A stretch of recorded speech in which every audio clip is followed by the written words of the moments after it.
मारता जीता सर थोड़ा जाना सर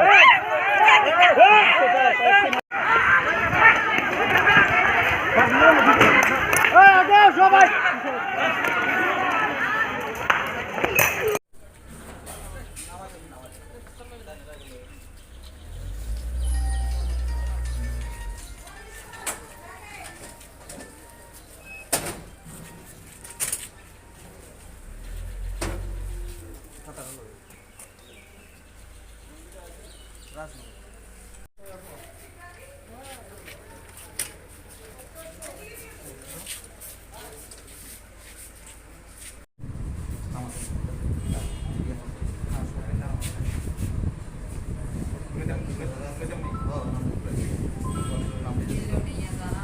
মণ্ডলে আমাদের দলীয় কর্মসূচি হিসাবে কোভিডের বিভিন্ন বিষয় নিয়ে আমরা মানুষের ত্রাণ বা বিভিন্ন সুযোগ সুবিধাগুলো সরকারের কাছে যথারীতি যেভাবে আসছে মানুষের কাছে পাওয়ার যে একটা অ্যাওয়ারনেস এই হিসাবে আমরা কর্মসূচি একটা মিছিল আমরা বাজারে চলছিল।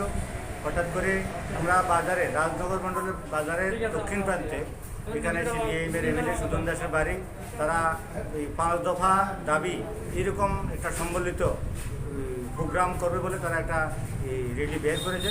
অতর্কিত আমাদের মিছিলের উপর তারা হামলা চালিয়েছে। এই হামলার বসে আমরা আমাদের বেশ কয়েকজন কার্যকর্তা আহত হয়েছে, আমি নিজেও আহত হয়েছি। কতজন আমরা প্রায় 7-8 জনের মতন অল্প বিস্তর আহত হয়েছে, এর ভিতরে 3 জন। আপনি তো রাজনগর মণ্ডল সভাপতি। আমি রাজনগর মণ্ডল সভাপতি রঞ্জিত সরকার। অনেক হয়েছে এখন এবং ইন্সপেক্টর করতে অনেক